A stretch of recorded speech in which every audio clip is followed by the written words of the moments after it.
sweet. I'm gonna quit checking because a gal commented on my video the other day. She said it's so cute. Every time you come on live, you will go check and make sure that you're live. And I said because I have news. So I'm just gonna trust that we are. I mean, it says live, and then it's like up in the corner. It has a little countdown timer. So, Oh, good, good. So I'm just gonna have faith that it's working. And these headphones are gonna drive me crazy, but oh well. They're supposed to be somewhat noise canceling, so if the puppy goes crazy, you won't hear her so much. They have So those like little. Go ahead. Sorry. oh, I'm so excited you're here. This breaking the silence is. I did not plan to do a podcast, and I was having a meeting with a good soul friend of mine. He has a top 3% podcast, and I won a session with him as a podcast coach. And so my intention was to be guests on other people's. And the morning that I was supposed to have my session with him, I was like in that in between of wake and sleep. And James and his brother told me, "No, Mom, you're going to do your own as well as being guest." So he introduced me to several people, and I actually have one coming out that I was a guest. It comes out on Friday, and I have another one scheduled. But this has really been amazing, and the feedback has been really good. It's been healing for me. It's been healing for the guests, and I've gotten feedback from people that have been watching and said, these stories are just, they're heartbreaking, but they're beautiful. And Yeah. they're healing for everybody. And that was the whole intention, to break the silence and talk about these things that nobody talks about and share our stories so that other people have that permission to share their own. And I'm very excited because this is dear to my heart because James. Yeah, And no, I loved him so much. He was such a good person. Yeah. and everybody loved him. Either you loved him or you hated him. Yeah. There was no in between. I'm so happy I loved him. That's just how he was because he was so ornery and he could be so annoying and then turn around and you'd be so pissed off at him and then you turn around and you say, "But I love you, Mom." That's funny. With those big I know dog eyes. for a while he had made like friends with two other people that was working with us, and they hit it off, all three of them. They were little buddies. I mean, I couldn't have them work together. All they do was talk. Oh, that's funny because they were ornery. Yeah, Audrey, and then I can't remember the other two's names.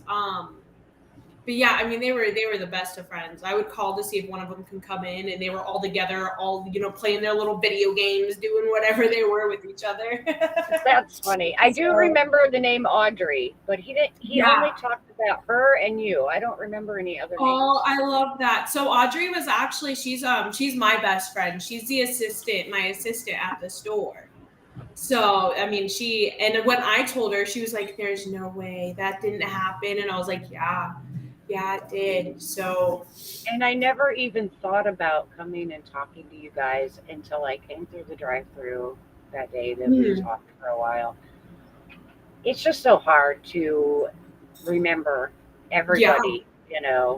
And I don't know if it was really like made a big public information. I kind of hope it wasn't because the truck that hit him was a young guy. Oh, and I have no ill feelings, it was not his fault, but I can't imagine having to live with that. Yeah, especially with it being publicized. Yeah. So I'm glad that it wasn't made very public. Yeah, because And I it don't was, remember seeing anything like on the news or anything on Facebook or anything like that it about. was in one of the Apache Junction groups. Uh-huh. People were talking about it. My daughter and I actually were in the group, and there was a couple posts about it, but um, not very much. And and obviously, I was in a blur. I don't even Yeah. remember so much from that time, but we spent 5 days in intensive care, and then I immediately went back home to plan a celebration of life. Yeah. That's rough. That's so difficult. It's It was. yeah, because the only thing my grandma passed away at the beginning of 2020, so like right before COVID hit. Right before COVID Uh, hit. And we were supposed to have, because she was cremated and everything. I remember you mentioning you donated his body to science. That's what we did with my grandma. Is we yes, he donated was my a grandma's full body body to science. donor. Yep. He chose that as when he was like 16. When he got his very first driver's license, he chose Mhm. to be a full body donor. I think it's such a good idea too because as bad as it sounds, if I'm not able to use it anymore, I want somebody to be able to use it. Right. If Right. I'm not able, if I don't need it, take it. Exactly. So And the thing that I went through all the roller coaster of emotions and everything, and the guilt and the shame and the whys and the what ifs. But when it came down to it, it's like he gave the gift of life to 4 families and mm, hundreds of others, with all the tissue and the bone donations and the science studies. If that was his sole purpose, to come here and gave me 29 years to be his mama, almost 30, mhm. and then he saved 4 other families from losing their loved ones. How can I argue with that? You Yeah, know, yeah, it's such a and it's beautiful gift. it's good that you have that type of perspective on it. It really is because it's hard. Like with when my grandma passed away, it was really hard for me to get over it. It Yes. was I was almost like selfish about it for a little bit. I was like, no, no, you can't take her. This isn't what she's Right. meant to do. But it's really good because over time, um, I mean, obviously life goes on, but it gave me kind of like a perspective on why she did it and everything. So I mean, it's hard to have that perspective sometimes, and I'm really happy you have that. Yeah. We just, well, I was just home visiting. I've been back like 3 weeks now. Hmm. As when I left Indiana to come back, my daughter had just gotten a letter in the mail because we have her address for Donor Network because they sent the Hmm. cards and everything to her address. And we got the first recipient letter. And it was really hard, but so beautiful to have Yeah, this. She's just a few years younger than me. And because of him, she gets to live and enjoy her family and have such a much better quality of life. that's so And beautiful. yeah, it is. It's amazing. And so I dread it, but I'm excited because this month is a year. So Hmm. we will start getting those letters if they choose. They they ask them to wait a year to make sure that there's no rejection or no Yeah, issues. But I would love to hear his heartbeat again. I hope you get That that chance. I hope you that get would that be chance. amazing. Yeah. And it was very. We talked about it a lot while we were in the hospital. It was very ironic that only his head was injured, Yeah, I remember you telling me about that. and the rest of his body was Intact. in perfect condition and That's was able to crazy. be used. Yeah, it was Mhm. crazy. And the irony of the mental health issues and the addiction being in the brain, and Yeah. that's it was irrecoverable brain damage, and The rest of his body was perfect. So crazy. It's so It is crazy how the world works like that. It's insane. very much. Wow. So let's talk about you. I know I Okay. did not know.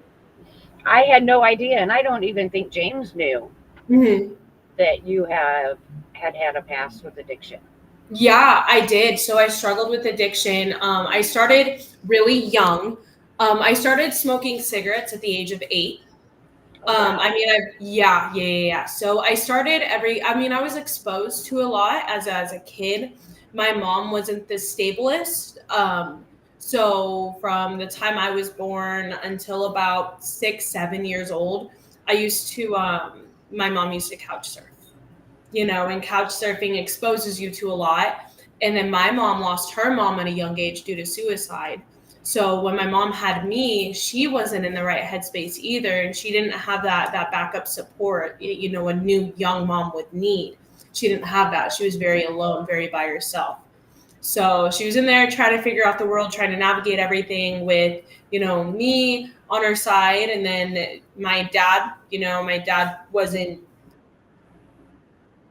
he was young too.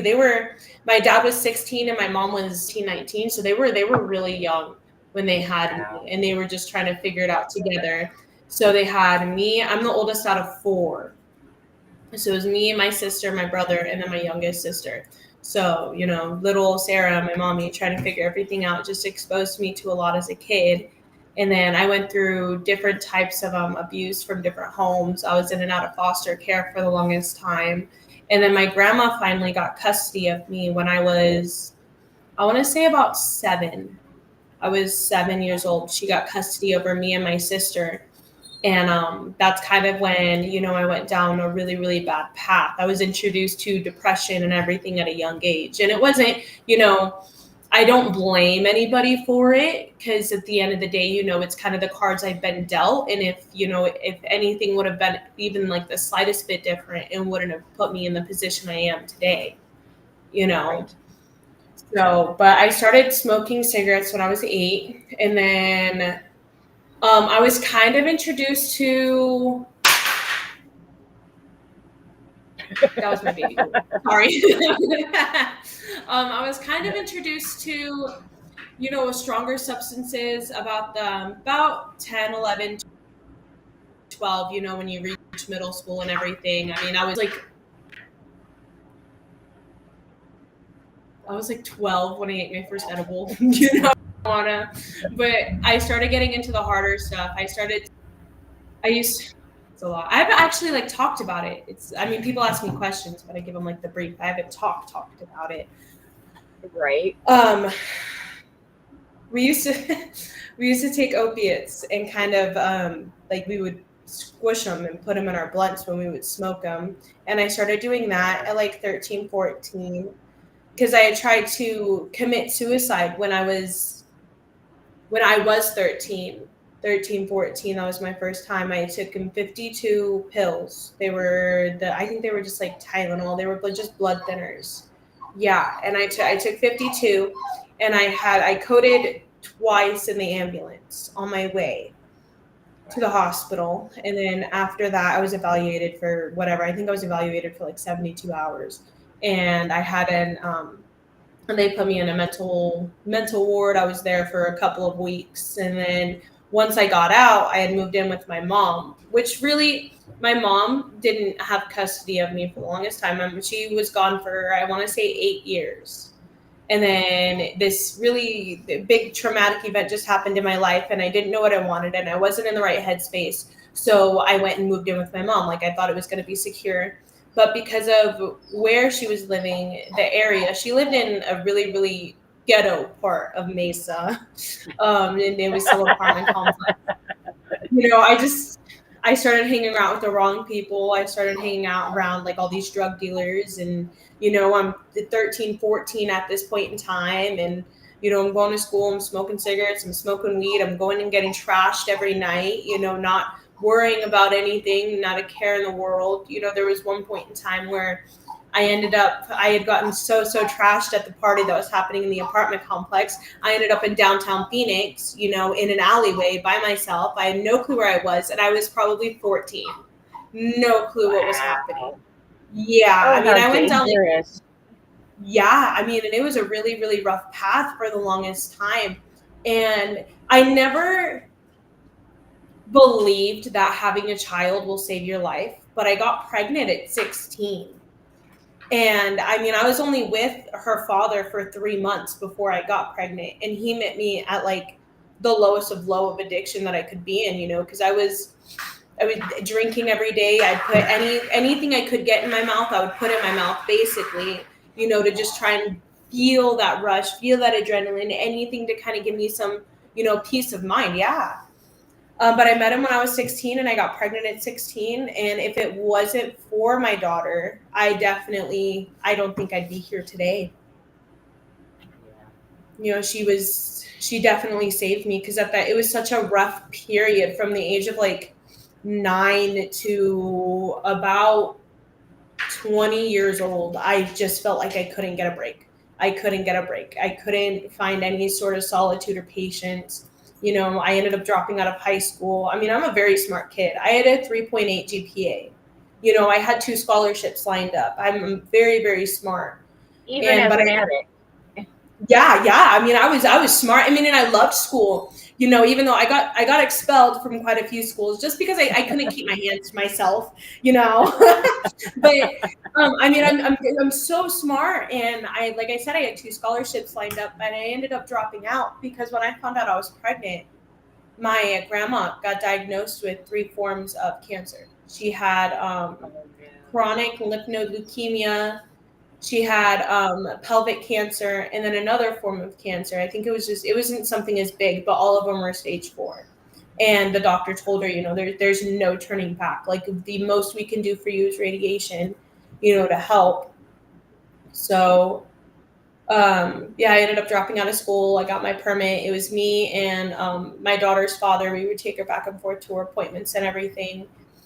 And I mean, I still smoked cigarettes while I was pregnant with my daughter, but other than that, I just kind of, I stopped everything else. I just smoked cigarettes. And even with me being pregnant and at that age, I was still, going out partying, still being a kid, just hanging around everybody I shouldn't be hanging around with. And I ended up having her, and then a month after, let me see, hers November, October. So I want to say 3 months after I had my daughter, my grandma passed away. So that was really rough. That was hard for me, and it just kind of, I mean, and her father at the time, he was really abusive. He wasn't the best, it was, I mean, because he was going through a lot too. His mom wasn't around, and we were both young trying to navigate this world, and we didn't have the right influences in our life at the time to help each other the way we needed to. And then all of a sudden we have this kid, so it just became very mentally, physical. It wasn't a good position. So I was trying to, after my grandma passed away, I was trying to leave him. And that became difficult because I had to do it by myself. My dad was there, but he wasn't there. And then me and my mom weren't really talking. So I was just, at that point in time, I was 17, was by myself trying to figure out what to do. And after my grandma passed away, CPS got called. So Lily was taken from me.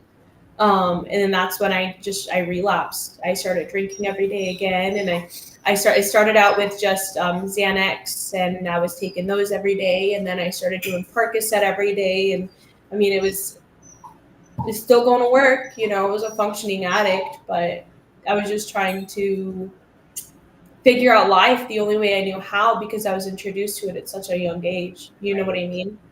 It was hard. Well, and like you said, it numbs you so that you're not feeling the pain internally, but also as an addict, I just read this a few weeks ago. When addicts start to get sober, it can take years, up to 10 years, for your brain to naturally get a dopamine hit. Yeah. That is Yeah. insane.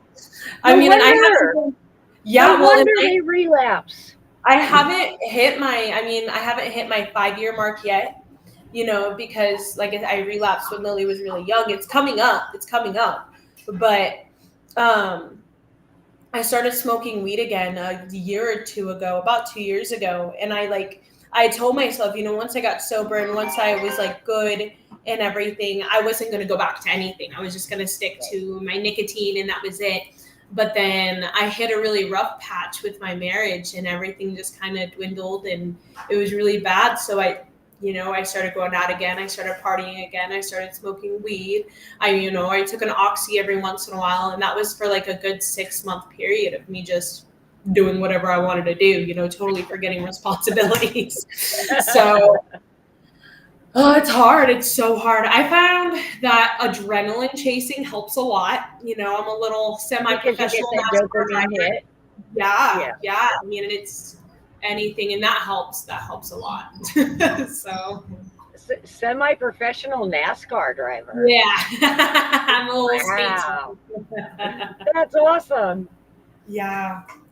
So it's hard. It's really hard. But once I finally got sober with the help of my husband and everything, I was able to officially fully be drug free, no pills, no marijuana, no nothing. And I'm about to hit a year with that what was it? Let me see. Because I got pregnant and I stopped doing everything as soon as I got pregnant. And she was born in September. So about December is when I'll be fully like a year free of everything all over again. Good.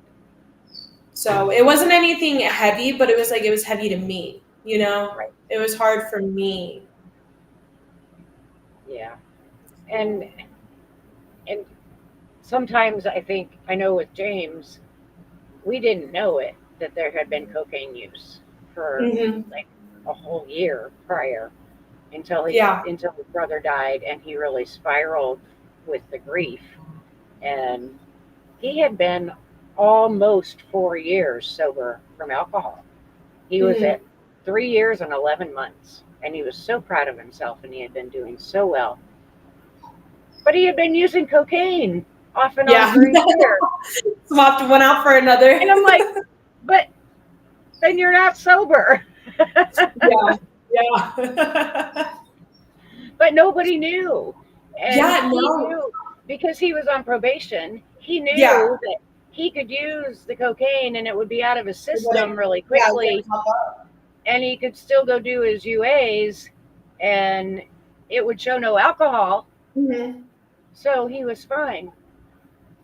And cocaine use is almost the same textbook symptoms as bipolar.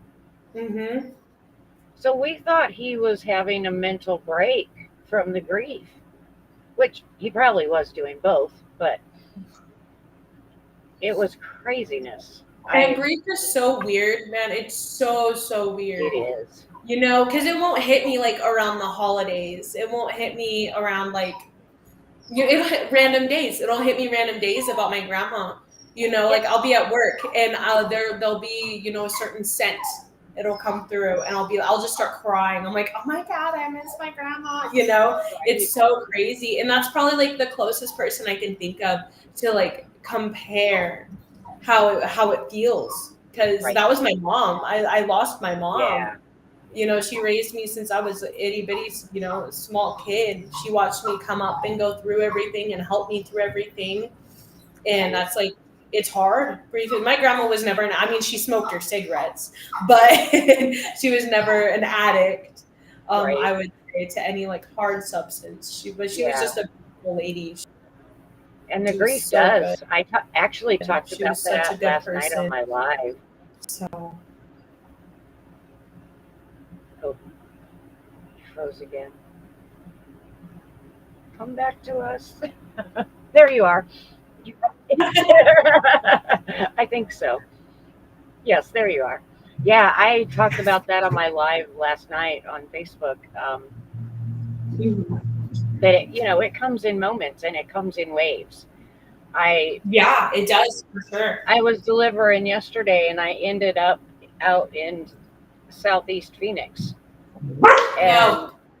And I drove past our old house that we used to live in when the kids were little. Mhm. And I was like, I haven't been out here since last year when I brought James out here because he wanted to go see the old house. Yeah. And then it was like, those are those gut punch moments when it's like, damn. And then you start thinking about that's when all my kids were little and before all the bullshit, before the addiction and the mental health issues and all the crap that happened. And there was rough times then because we were still in an abusive environment at that time. Mhm. But all the good memories of when my kids were young. Yeah. Because we lived there for several years. And those are the moments that I've learned how to lean into Mhm. and be able to process it in that moment.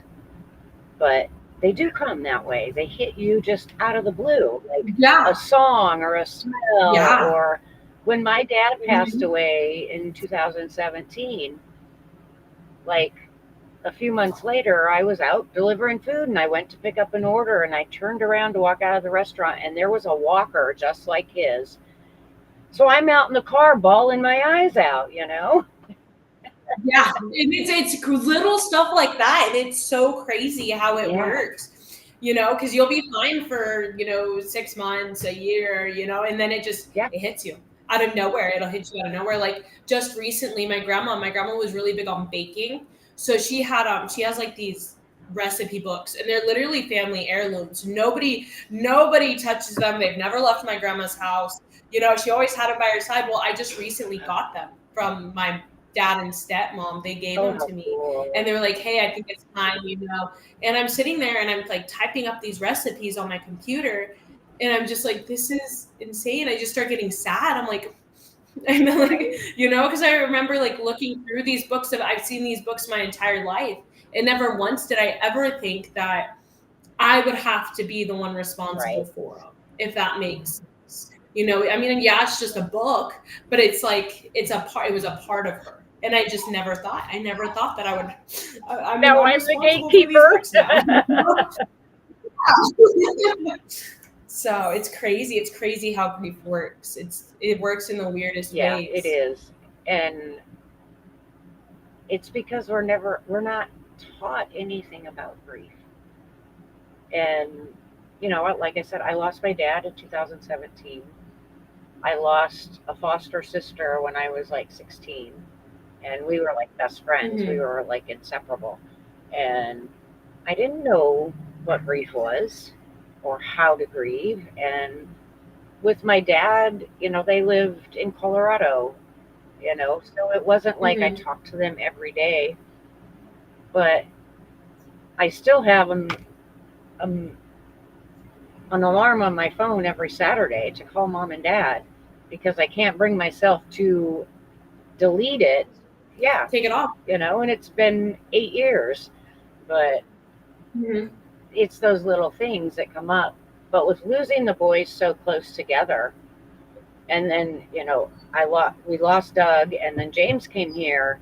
We lost Doug in October. James came here at the end of December, and so he was here 6 Mhm. months before he died.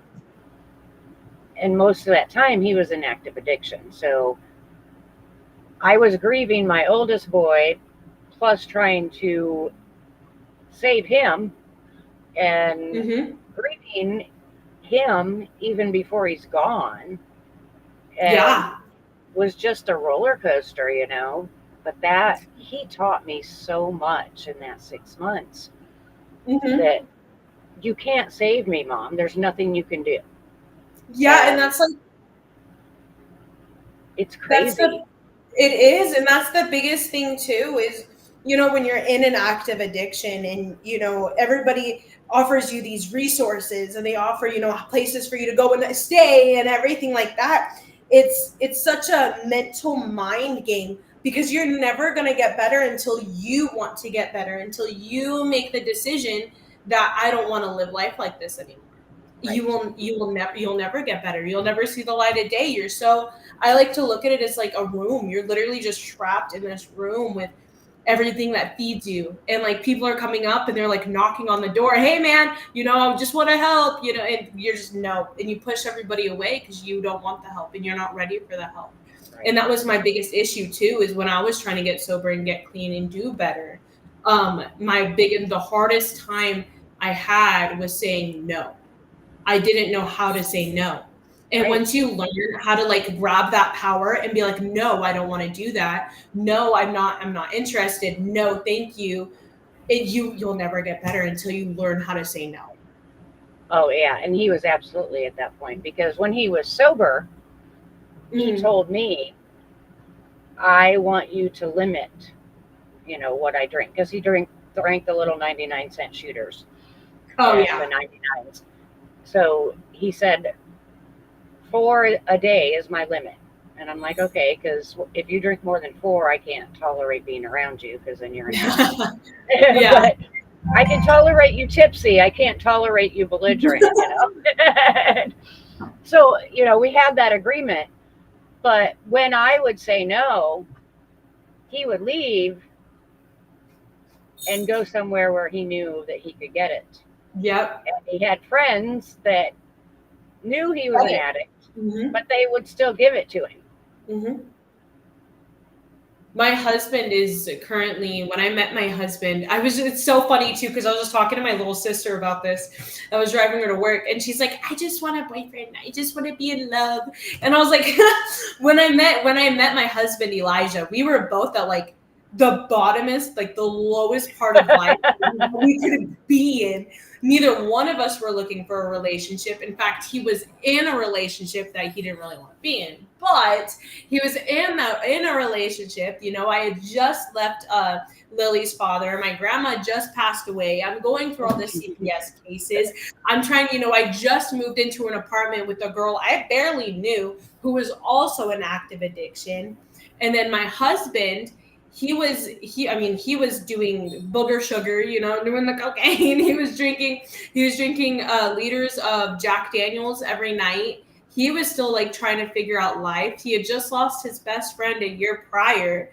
So neither, if I'm going to be so honest with you, mine and Elijah's headset, we were like, okay, this is just going to be a hookup, a one night thing. We're not looking for anything serious. But, the night that me and Elijah ended up we slept together. The day prior, I had officially fully left Lily's father, and I looked at him and I was like, I'm not interested. I don't want this anymore. This isn't good for us. This isn't good for, Lily. This isn't good for anything. We're done. And he tried to kill himself in my kitchen. And and Elijah was there for it. And he looked at me and he was like, I'm not leaving you alone to deal with that.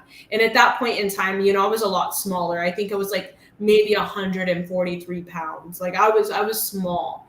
And he's like, I can't. And Brett, he's a big guy. Yeah, I think he's 6'3". He was like 400 pounds, picked me up. Like it was a lot. He was a lot bigger than me. And he looked at me and he was like, I'm not leaving you.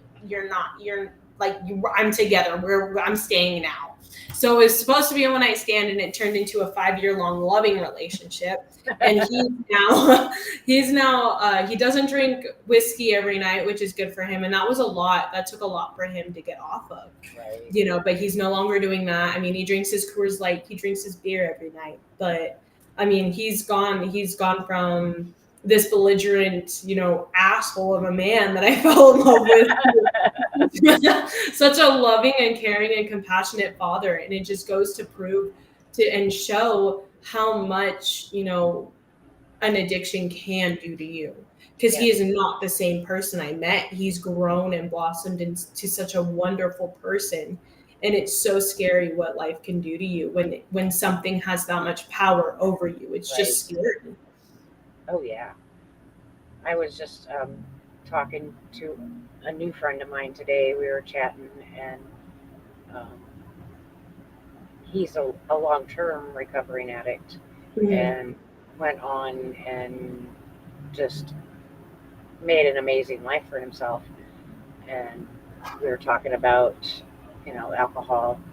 And he said, I don't drink anymore. And I was like, and I like my wine, but I have Mhm. always been a super lightweight, and I don't like to be drunk. I drink a half a glass of wine and I'm tipsy and I'm good. But I drive all the time, so I don't even drink, you Mhm. know. I said, but quite honestly, I have a real aversion to alcohol, and I believe it's very dangerous. And I believe that alcohol should be illegal and marijuana should not be, because Yeah, yeah. marijuana is functional and medicinal and has purpose in Mhm. healing. Alcohol has no fucking purpose. No, it really doesn't. It's just for a good time, and that's about it. And There what really it is no does to purpose your for it. body and your Mhm. brain is horrendous. It is. Everything bad in my life since I was in my teens and got pregnant, everything bad in my life came back to alcohol.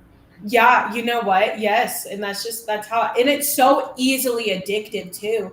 Yes. Because when I had come out of that slump that I was telling you about, me and my husband, we were doing good, and I had met, and she was working with me for a little bit. I had met a really old friend of mine. We knew each other when we were teenagers, and we started going out to the bar every night.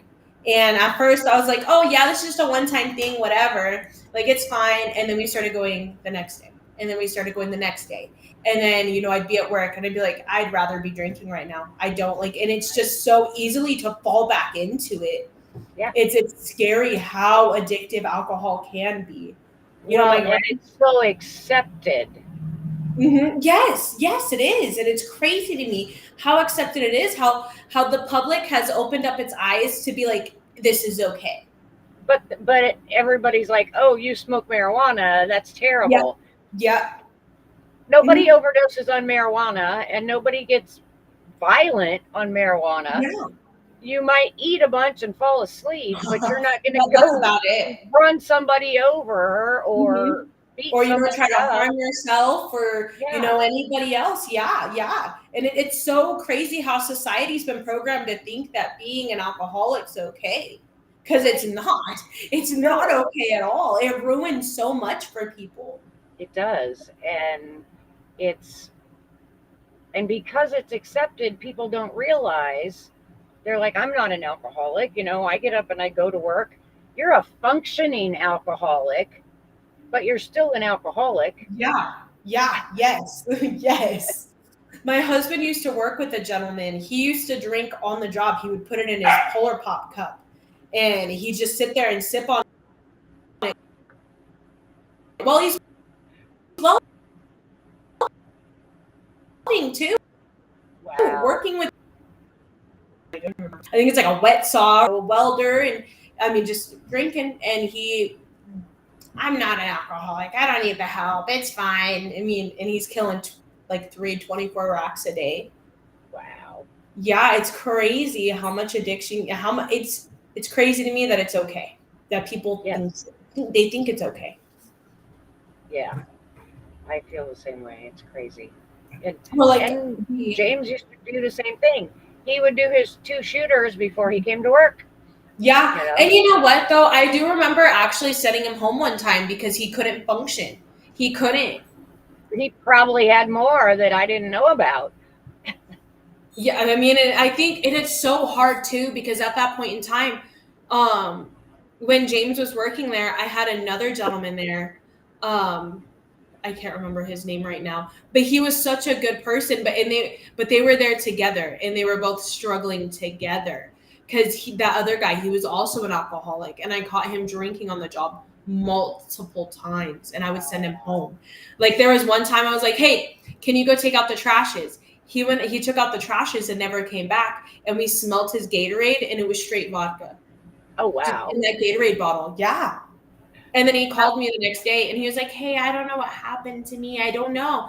I mean, I had to go home. It was an emergency." And I told him straight up, I was like, "Look, dude, your Gatorade bottle had vodka in it. Like I can't have you come back, and I'm sorry.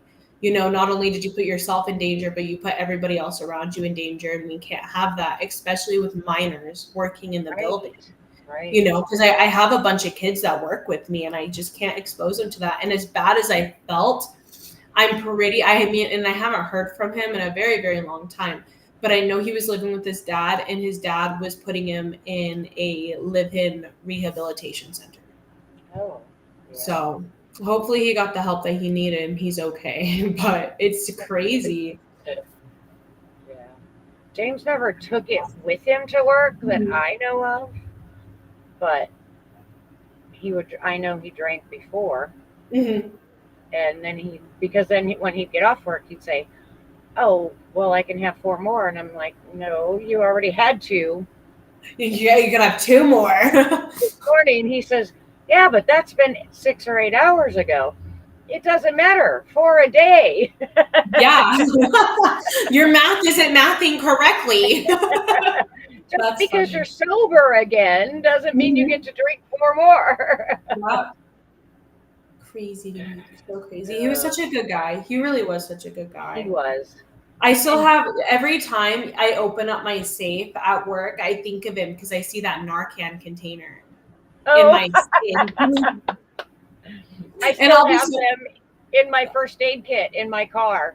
I don't know if it's expired or not, but I keep it in there, because It'll it's just like still work somehow, or at it's least still like a partially. friendly reminder that somebody was there and somebody cared enough, and it's so nice. It's so nice. Well, and the story behind that is when my older son overdosed, him Hmm. and his wife both overdosed on fentanyl. Oh wow. And they Narcaned her, and they didn't have another one. Oh, okay. So that is why he always had it. Yeah, yeah. You'd think they'd carry more than one on an ambulance. No, it wasn't the ambulance. Oh no. It was the dealers in the hotel room. Oh no. Oh my It god. took the ambulance 45 minutes to get there. That's not okay. No, I don't not like at all. that. Because at the end of the day, even though somebody, is an addict and they made the wrong decision, that's still somebody's, brother or that's still somebody's kid Well, or it's still. and it's that stigma that addiction is a choice. It's not. It's a disease. No, it 100% is a disease. Yes, it is. And it's not like they woke up one day and said, "I'm going to be an addict." Yeah. No. It's like you wake up one day and say, "Oh, I think I'll be a cancer patient." And I know, I can understand that stigma of like how people can think that it is a choice because, before you fall into full addiction, you do have that choice to stop. You do have that choice to be like, no, no, I don't want to get to that point. I don't want to get that bad, and some people, unfortunately, aren't self-aware enough to stop themselves. Well, So I feel. and you're self medicating Mm-hmm. because of the trauma. Yep. And so you're trying to find anything that will numb that pain. That's exactly it. That's exactly it. Yep. Well, it's like when I got Lily taken away, my grandma's birthday, that first birthday I had without her, I went to Lucky's, the liquor store right down the street from me. I don't even remember. I think I bought like 12 shooters and I drove myself up to Bulldog, when I sat out there and I drank all 12 and then I don't even remember getting home. I don't remember how I did it. I remember, Elijah meeting me by my car in the apartment complex, and I almost died of alcohol poisoning because of how much I had ingested. It's crazy. It's crazy. And like, yeah, did I have the choice to go and buy the alcohol? Yeah. Did I have a choice not to do it? Yeah. But it made me feel better. Right. It made me And you forget. knew that because your Uh-huh. brain knows what that feels like. Mm-hmm. And I used to tell his friends, they're like, "Well, he comes and asks for it, or he just comes and takes it." And I'm like, if you have it available, he's an addict. He Yeah, he's can't gonna tell take it. you no. Mm-hmm. He can't say no. He can't help himself. So if you're telling him, oh, we have shooters or we have this, Dos Equis or whatever, he's going to come drink it. Yeah. Yes. Yes. Yes. That's exactly it. Yeah. But because of their mentality, because they were all the same in that same darkness. But that's absolutely where he was, like you said, in a dark room that he could not find his way out of. Yeah. Because And he told me, I don't want to die, but I also don't want to live. yeah. And it's really hard to be stuck in that place. It's Yeah. so hard because that's where I was a year ago, a year or two ago, 2 years ago now. Yeah. Cause I just had a baby. So my daughter's about to be one.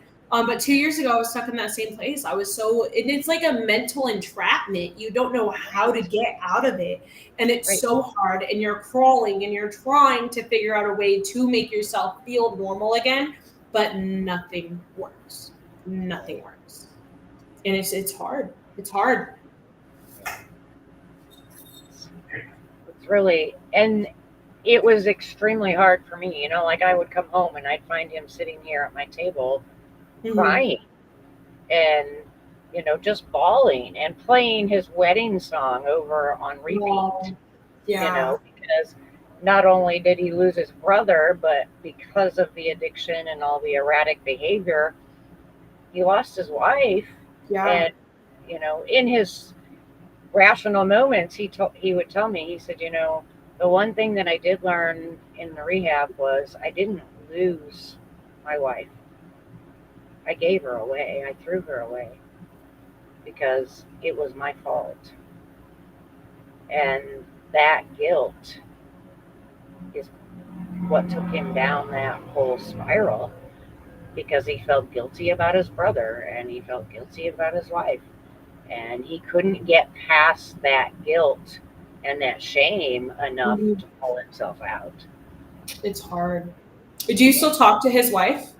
Yes. Actually, I got to see her when I was home. She is having a baby and just got married last weekend or a week and a half ago. She's doing really well. That's good. Yes. I'm so proud of her. I know it was really, really hard. And she did come out here while he was in the hospital. I called her. I said, I know you didn't want the divorce any more than he did, but it was the only way to keep yourself safe. And we told her to get a protective order because he would have never, ever hurt her in his right mind. In his right mind. Yeah. He was in, he was not safe to be around her. Well, and that's exactly how it was with Lily's father too. I would like to think he would never in his right mind. Right. And I don't know if he was doing stuff behind my back. I don't want to think he was using, and I didn't know about it, but he would have never, he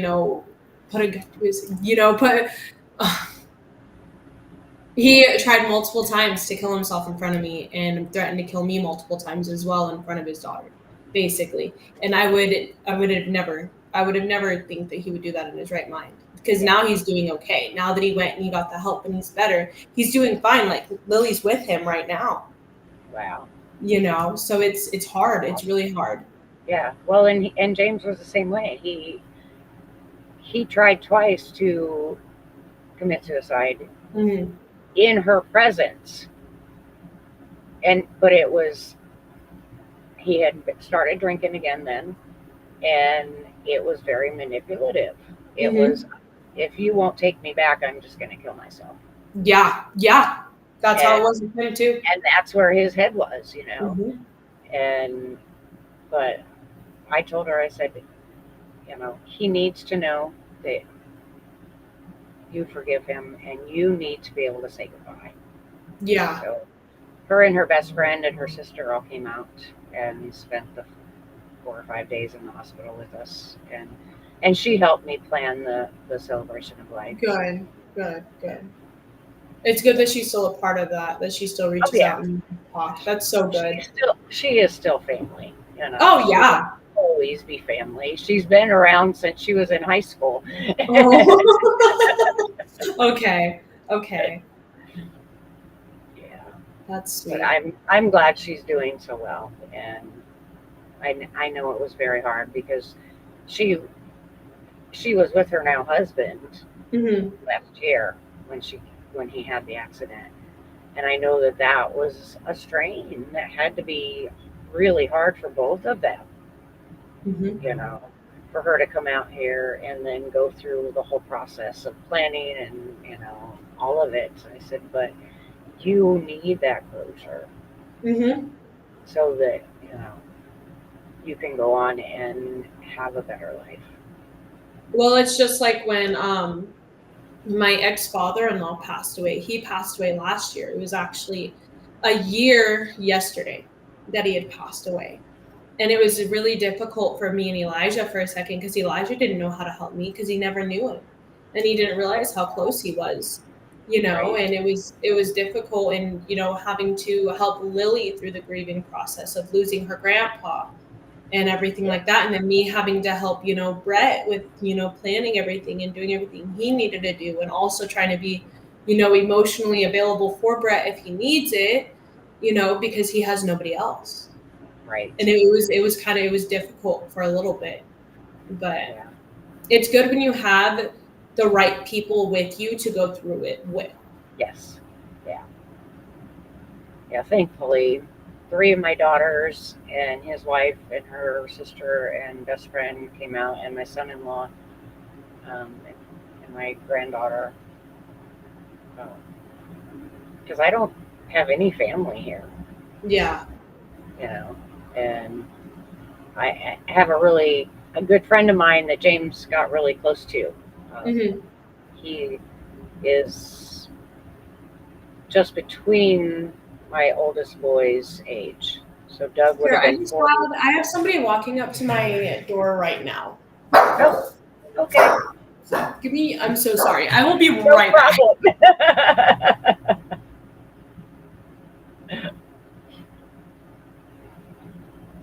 Yeah, that's kind of creepy.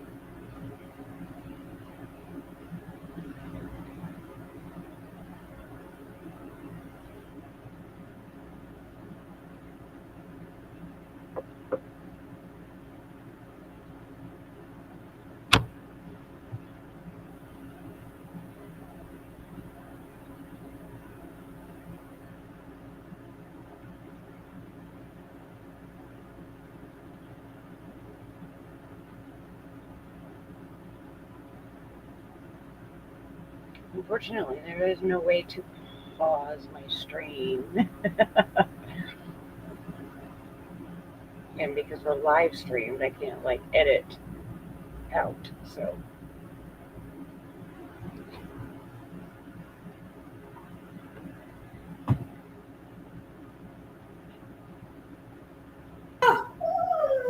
That was so weird. That's never happened to me before. He that's just kind of creepy. No, he's doing Windows. He because I have my windows open right now, so he saw me sitting right here, and I couldn't just ignore him. You Right. know, that's so I weird. get it. So funny. Yeah, he was talking to me about Windows. Oh, that's funny. That's funny. Well, So we're close to the hour anyway. okay. What would be if you could say something to somebody who's in active addiction? What would be the final thought you'd want to leave with them? Learn to say no. It's okay. It's okay. It's okay to say no. It's And okay. it's a full sentence. Yeah. No. It's okay. It's okay to say no. It's okay to get better. It's okay to want something different. It's okay. It's so okay. It's you deserve it. 100%. Just learn to say no. Life is more than that. Life is more than the box. Absolutely. Well, thank you so much. Yeah, thank you. Yes. And I'm excited to hear more about what you're doing with Genesis. Oh yeah, no, definitely. So I just talked to them today. So when I get more information, I know we're going to be helping with what is it, Project Connect, their really big event. I want to help them with that. And then I want to see if I can talk to them about maybe being a donation spot for when they do their drives and everything like that. So hopefully I can get more involved with the community and do stuff that way. I would be very interested also. So if you're in Apache Junction or East Mesa, that's where. Yeah, I am. Yeah. Yeah, so definitely keep me. I'll keep you informed for sure. I got you on Facebook, so I'll text you when the next event comes out. Yeah, definitely. Sounds okay, good. Awesome. Thank you so much for having me. It was a great conversation with you. Thank you.